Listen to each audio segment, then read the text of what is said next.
మనం కృష్ణుడికి ఎప్పుడూ చెప్పేవి కేవలం 3 విషయాలే: ధన్యవాదాలు, ధన్యవాదాలు మరియు ధన్యవాదాలు. అంతే. చూడండి, నేను ఒక పాఠశాల నడుపుతున్నాను. దాని పేరు డివైన్ టచ్. ఆ నర్సరీ పిల్లలేమీ వ్రాయరు, వాళ్ళు చాలా చిన్నవాళ్ళు. కాబట్టి వాళ్ళు స్కూల్లో గడిపే ఆ కొన్ని గంటలు ఎప్పుడూ చాలా మంచి పద్యాలు పాడుతూ ఉంటారు. వాళ్ళు పాడే ఒక పద్యం నాకు చాలా ఇష్టం. వాళ్ళు ఇలా అంటారు: దేవుడా, పాడే పక్షులకు ధన్యవాదాలు.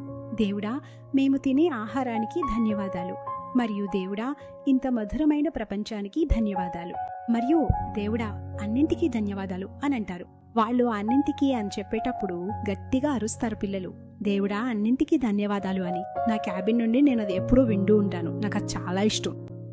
ఇప్పుడు వాడి పిల్లలు వాళ్ళు ఏం పాడుతున్నారో వాళ్ళకి అర్థమవుతుందో లేదో నాకు తెలీదు. చిలక పలుకుల్లా వల్లే వేస్తున్నారు. కానీ మనం కూడా మన హృదయాంతరాల నుండి భగవంతుని కోసం అలా చెప్పగలిగే రోజు కోసం నేను ఎప్పుడూ ఆరాటపడతాను. దేవుడా, అన్నింటికీ ధన్యవాదాలు అని. మీకు తెలుసా, మనసు ఎప్పుడు మన జీవితంలో జరిగే ప్రతి పరిస్థితికి తనదైన కథనాన్ని, తనదైన అనువాదాన్ని, భావాన్ని ఇస్తుంది. కాబట్టి మనం అచేతన మనస్సు యొక్క ఈ కథనాలను వాస్తవ పరిస్థితుల నుండి వేరు చేయాలి. ఆ తర్వాత మన జీవిత పరిస్థితులకు శాస్త్రచక్షువుతో సరైన అనువాదం మరియు భావాన్ని ఇవ్వడానికి ప్రయత్నించాలి, శాస్త్రాలనే కళ్ళతో. అప్పుడు మనం నిజంగా కృష్ణుడికి కృతజ్ఞతతో ఉండగలం. ఎందుకంటే అప్పుడు మీరు జై హరి కరే సే మమ హిత, అంటే హరి ఏది చేసినా అది నా మేలుకే అని నిశ్చయించుకుంటారు. విషయాలు నా అదుపులో లేకపోవచ్చు, కానీ ఏవి కృష్ణుడి అదుపులో లేకుండా పోవు. కృష్ణుడు నా శ్రేయోభిలాషి, ఆయనే నా నిజమైన స్నేహితుడు. నా కోసం ఆయన దగ్గర ఒక ప్రణాళిక ఉంది.